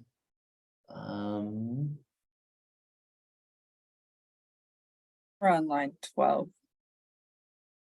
Line 12 was Commissioner Cohen. Yep. Now we're back to line 13. And I feel like we already sort of talked about this one. Would agree. Yeah. Question for the group, and I don't think we have it laid out here, but this sort of relates. Differences between park and open space. The policy had laid out that we wouldn't do donor recognition objects, plaques on a bench within an open space area. Can I get a feel from the commission if we should stay universal in our approach here, where we're applying the same? If Commissioner Hay were to donate a bench, then it would be uniform between parks and open space, or if we feel like there should be a differentiation there. Commissioner Kay, do you have a comment? Oh, sorry, I used you as the example. I apologize. That's fine. Yeah, I actually think that 1.9 is something that we might consider deleting. That's what you're talking about, right? Exactly, yes. Open space, prohibit donor recognition objects in designated open space areas. I mean, that would mean that nobody could put a bench with a plaque in an open space, which is really popular. We see a lot of them in Pioneer Park. And so I wouldn't want to say prohibit. I'm not sure why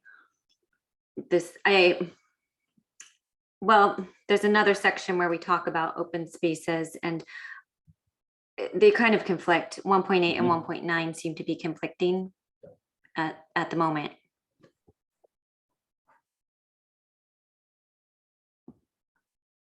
Possibly. Yeah, I'm Agreed. Yes. okay with removing 1.9. I'm just not sure the point of it. Yeah, is that something the commission supports? I guess I'd be looking to everybody, basically striking 1.9 and treating everything the same. I mean, throughout the policy, we talk about characteristics of the park or the area not changing. If we were to have a bench, and I would say that, looking around at our benches, and I can't see them now because it's dark out, but the plaques are maybe 6 by 3. They're pretty small, they're pretty unintrusive. Staff would be supportive if that was a direction that the commission wanted to go by allowing those in the open space as well as parks. Well, beyond Pioneer Park and Angstrom open space, what other open space areas are you thinking about? You have like Upper Luther Burbank Park, Got it. different areas like that. Yeah. Okay, got it. Maybe more of those natural areas. The old policy used some differing language throughout. Mhm. This sounds like an opportunity to have those things align with what already is in Pioneer Park and Angstrom Yes. open space, so that it's consistent across the whole park system. Yes. I'm seeing some heads nodding. I think we're going to make that one. Okay. Excellent suggestion. And So this is- Eleanor, I lost where we were. I'm sorry. Are we on 14? Yes. Yes. Yeah, so Ryan, I'm looking at the staff response. It would be a dedication. I'm just wondering if that even has to be in this donation policy, I guess maybe because it is a dedication, it's not really a donation.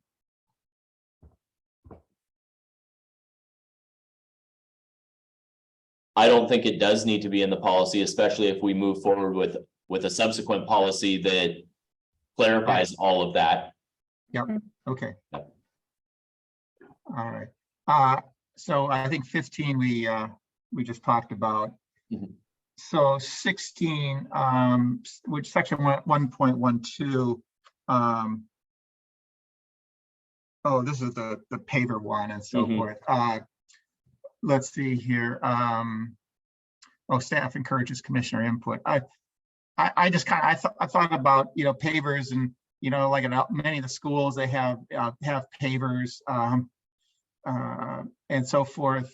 I think they're a great funding, as I say, they're a fundraising option. That really allows a lot of community members, with modest means to contribute to the parks. And I think that, I think if you have a paver in a park or a paver anywhere, you once in a while you go, oh, look at that, kind of you show your kids or whatever like that. I think, again, would I want them, every 15 feet? Obviously not, but I think it's something that should be at least in the playbook, and we can get more details on it. But I think as a policy perspective, I would keep something like that in. Yeah, where appropriate. I love looking at the pavers at Mercerdale at all. And I think it's neat to see the generations of people that have contributed to those playgrounds and the evolution of them. So the current language is to limit as much as possible. Does anyone have a suggestion on what kind of language they'd like to see instead? Or if you would prefer to strike it and not speak to it within the policy. And it's oftentimes this is one of those scenarios that could be different. I mean, you see different projects. I think Riverfront Park in Spokane, they did a dog tags recognition. Looked really cool, actually. It was kind of artistic when the wind hit it. My recommendation in this scenario may be to not include this, because it's going to be very hard to be specific to all elements. It's one of those review opportunities, or if we have a park project moving forward that we want to include a donor recognition project in conjunction, similar to the benches at Mercerdale or the pavers or the original pavers that are there, and maintaining those. I think that might be a better way to go, is to leave it within staff's hands to recognize those opportunities and push them forward.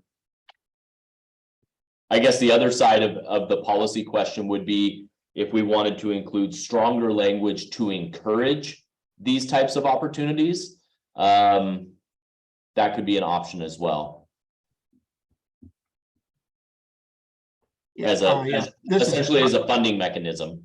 Yeah, I guess that's a little bit where I was going, Ryan, but I'm happy if you wanted to strike it, and it's in the playbook, and we'll see where it kind of goes. I think everybody would agree that we we don't want to go too far, but again, that's always in the eye of the beholder Yes. kind of thing. Yeah, we'll leave it, we'll leave that option open. Nobody feels really strongly that we should not allow this, is what I'm hearing. Perfect. Okay, that's helpful. Thank you.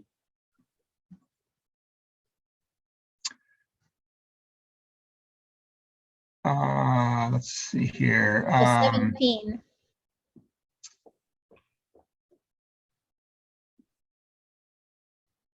Yeah, staff response is fine from my perspective.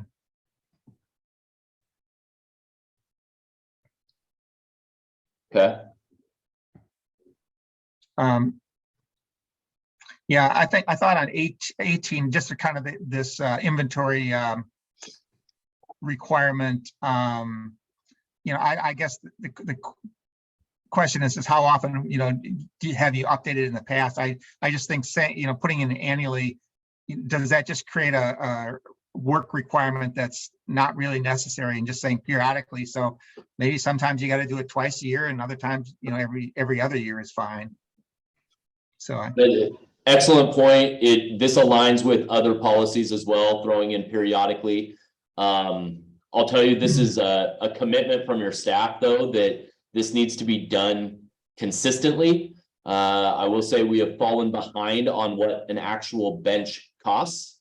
And so that is something that needs to be consistently updated, as well as other asset opportunities that we can include in that gift inventory list. Bike racks is an excellent one that we should make sure that we include. Dog water fountains, which are a real thing, are really another asset that we can include in that. So I think if we take a holistic look at the opportunities for gifts, we can document those and maintain those. I would like to say annually, but I appreciate the flexibility to go to periodically. So moving right along here. So 19. Excuse me, Don Cohn, I have a question. What does a bench cost now under the city policy, Ryan?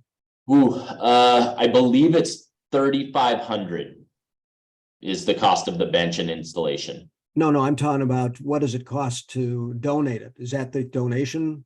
Yes. Requirement? Yes. Well, that's interesting, because 16 years ago was $1,200. So maybe my family and friends got a bargain, or else the price went up. The price went up. The installation cost is definitely much higher today. Yeah.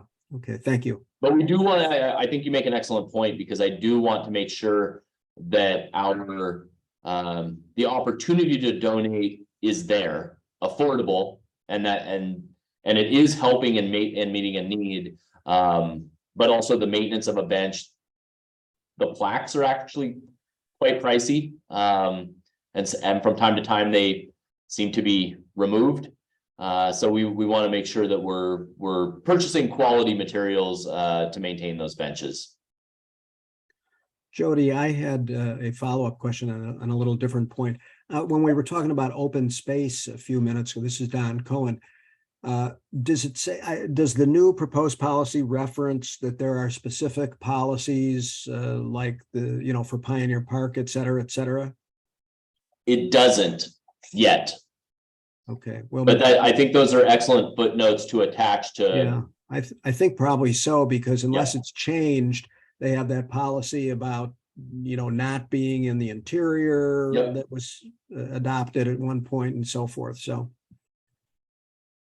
Which, Commissioner Cohen, you kind of bring me to another point within the procedures and that gift. Gosh, I'm losing my train of thought here. The gift needs inventory. We're anticipating having identified locations as well for the benches, and procedurally including elements that require a donation that deviates from those locations have a separate process of evaluation. We do, as you can imagine, receive a lot of requests to place objects in places that don't make sense. Or maybe we have 10 benches in a certain area. Why do we need another object in there? Other than somebody wants to put it there. And so we do want to steer away from that. I think the Pioneer Park policy in this aspect is extremely helpful because they did identify locations for benches. We did recently, maybe 3 years ago, place a bench in a location that wasn't approved. But we went through the Open Space Conservancy Trust to review that application and decide if that was something that should be permitted, which they ultimately allowed. And it, quite honestly, is an excellent location for a bench. So providing that opportunity or appeal process, I think is helpful in this instance as well.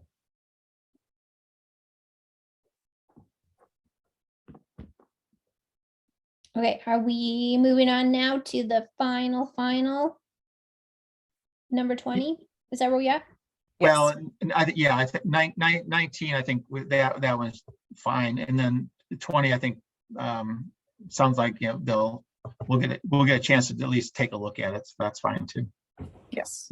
Yeah. I'll just speak to that it is, commission input is really helpful. So this is an area we would like to receive your input on the procedural elements. What makes sense? I think my mind goes to reducing barriers for potential donors is really important. As we talk about the bench process or things of that nature, those more defined items, but then also on the procedures that we're going to need to invoke for those project-based elements, as we're seeing with the Stacks project or other projects that will come forward in the future, that may deviate from that more standard donation that we see. So commission input will be solicited at the November meeting, and I'm going to probably guess at the December meeting as well when we come back there. Okay. Before we go to Commissioner Hay, I just had a thought, and maybe this is a thing and I just haven't seen it, but do we have like a web page that lists items that can be donated or things that would be helpful in the park for people to consider being as their, you know, putting their plaque on it, like the bike racks, or, you know, because obviously benches are awesome and I like to sit as much as everybody else, but, you know, to your point about the dog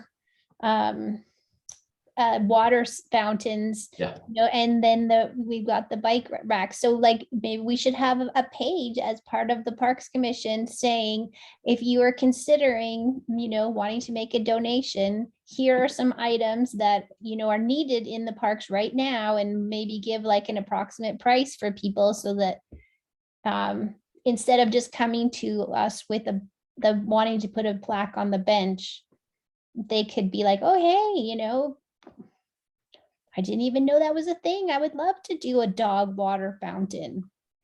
Options. The answer is no, we don't have that yet.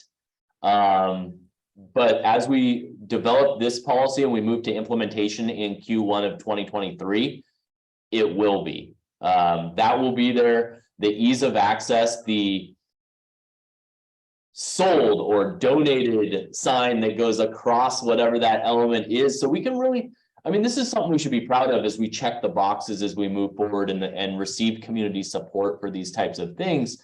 Absolutely. And as I mentioned, removing barriers to being able to donate, or oftentimes we do hear from people, hey, I want to donate, but what?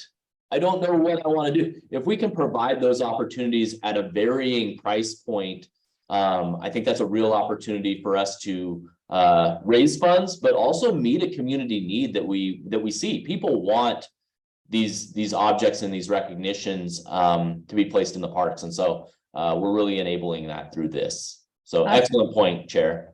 Yeah, you could even like have like people donate money towards if they can't afford the whole thing, and then have, you know, like a co opportunity or something along those lines. Exactly. Excellent idea.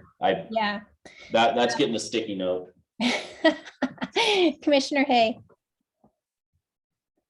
Thanks. I had a comment on this last item about the procedures, and this was also contained in my email about removing that entire section from the policy. And I'm curious what other commissioners think about removing those over 2 pages. So that's almost half of the current policy. It's the responsibilities, which I think now we are proposing to call procedures and take out of the policy.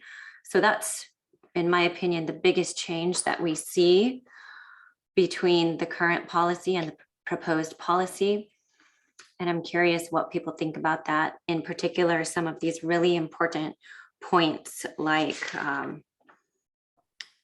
public comment, feedback, especially related to art projects, and then determining anticipated costs of these items. Those seem like really important components of the current policy, but we're proposing to delete 2 pages of this. I'm interested. Yeah, I can speak to that. Go ahead, Eleanor. Sorry. So they're just going to be moved to the procedures document. So whenever the policy is going to be evaluated for a project, the procedures will be evaluated alongside of it. So it's just about keeping specific policy items separate from specific procedure items, where in the past, this was all one document. The original was all one document. So those that section 5 is going to be included in procedures along with any new procedures that we're developing. So they're going to be separate, but combined at some point. Anything else, Ryan? No, you're right on with the changes we've made with the last 3 or 4 policies. I think we've revised as a commission of removing those procedural elements. They're not going away. I think that's important to state. They're just being housed in a more in a procedural document that will then be attached to the policy. So I think the procedural elements are probably more important than, I should not say that, but they're as important as the actual policy. And so that's where those would be housed separate, but referenced from the policy. But the procedures are not something that we adopt. No, that's an excellent question. The policy is made for the Parks and Recreation Department actually at the director level. In these situations with these policies, what we're bringing forward is requesting an endorsement from the Parks and Recreation Commission. And then procedural elements are developed at the staff level. Though, as I mentioned, we're looking for commission input toward those as well. Yeah, so on that note, I would recommend moving a couple of these items into the policy. The only item that we did move in to the policy from that current section is generating a gifts need inventory. That seems kind of procedural as well. So I was just curious, the reasoning for moving that one particular item, but nothing else. No, that's a great question.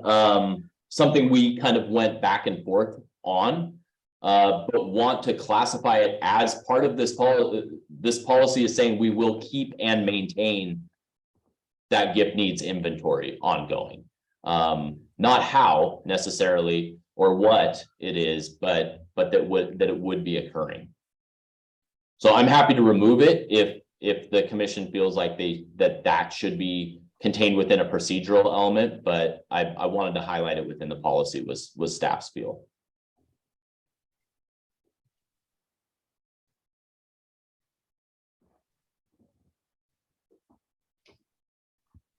Any feel from the commission on that specific element being contained within the policy or being pulled out? And that's item, sorry, I'll call it out for you. 1.14. Commissioner Cohen? I'm indifferent about whether that stays in or or doesn't. I'm interested in the couple of ones, Ashley, that you were thinking of ought to be in the policy itself.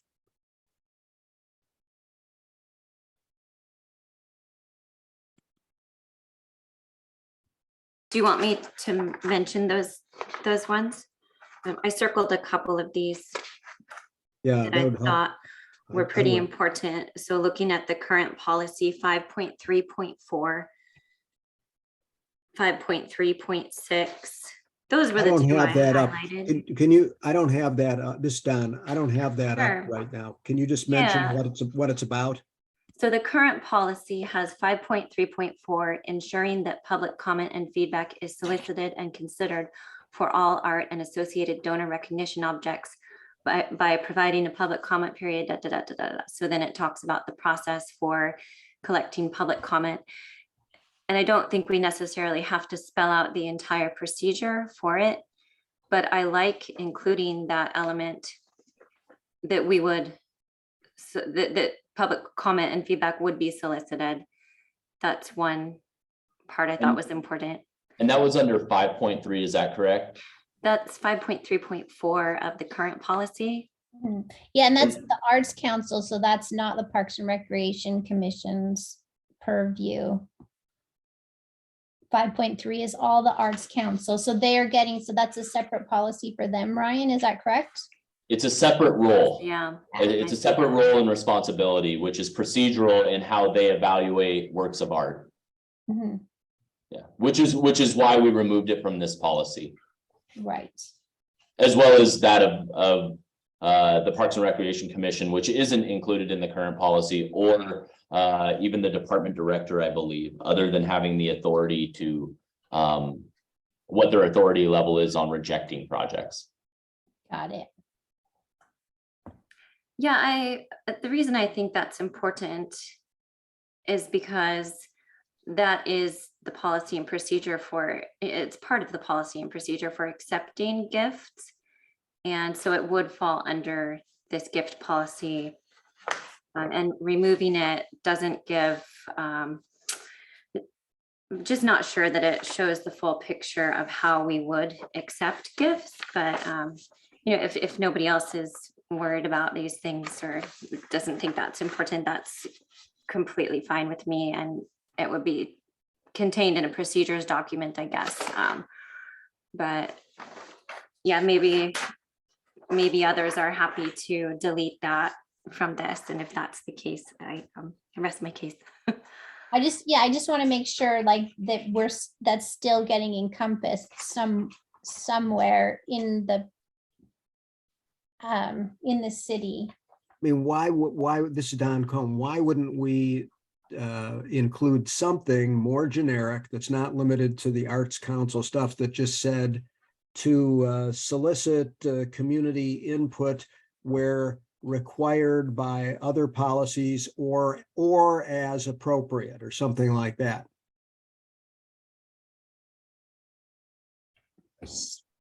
So say that one more time. I'm just trying to think how that's not procedural in nature. Well, it may be, Yeah. but it seems to be an issue for a lot of people, and I'm not in this, but in a lot of different things. So why wouldn't we say, to solicit community input where appropriate or required? I worry about where appropriate and when required and who's making that determination within a policy. That's why I would rather have it mapped out in various scenarios in a procedural document that can be more focused. That just my opinion, but I would like to hear from the commission. Vice Chair Struck has his hand up. Yes, thank you. Yeah, I think from a policy document perspective, there should be an element that does talk to community engagement, and the details of that, to your point, Ryan, I think can probably be in the procedures document. But I think at a policy basis, we should say that yes, that and again, maybe there's materiality thresholds. I'm not really sure. I don't think we've given it enough thought, but it should be a policy statement, or there should be an element in there that is part of the process when appropriate. So taking away, I'm just trying to wrap my head around is it more of a value statement we're looking to input into the policy that this policy or the city of Mercer Island values community input toward the acceptance of gifts or the types? I guess that's what I'm trying to get to, what the policy element is really Well, stating. for example, this is Vice Chair Struck again. I mean, in the current, 1.12 of the proposed policy, the last sentence says, such projects may require a verifiable demonstration of community support. Well, that's public engagement. Same thing with 1.13. So I think you've kind of already got it in there a little bit. I think what I would be suggesting is maybe we make that essentially a separate policy element. I see where you're going. 1.16 or something like that. I see where you're going. Does that kind of make sense to you, Commissioner Hay? Yeah, I think that would be a great place to add it. And just making sure that we are encapsulating some of these important points from the responsibility section. If it seems to be more of a policy rather than procedure issue, I think it's nice to fit that into the policy. Okay. I think this is Don Cohen. I think there's some language in the pros plan that you might be able to lift that is kind of a generic thing about seeking community input as appropriate or something like that. Okay. It's under the part about signage and stuff like that, I think. That's what I'm trying to recall. I think you're right. Yeah. I'm seeing a lot of consensus around this. I'm supportive. I think this makes sense, especially if we're pulling it from some of those other ones, creating its own section. It is an important aspect of what we do and value. So I'm supportive there. And most of this section 5, the responsibilities, most of it does look procedural to me. There were just a couple of things which seemed more like a policy point. One was the public input, community engagement, and the other was about determining anticipated costs, because that seems like part of the decision process and should be part of the policy to know what it's going to cost to maintain a gift before accepting it. Let me do some work on, I think that's a good element to add in. I'll put something together there, bring back in November. Have you guys take a look.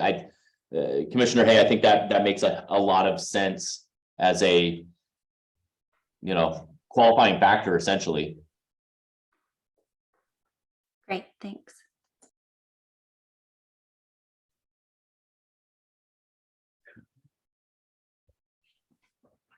All right, I think we're done with this section.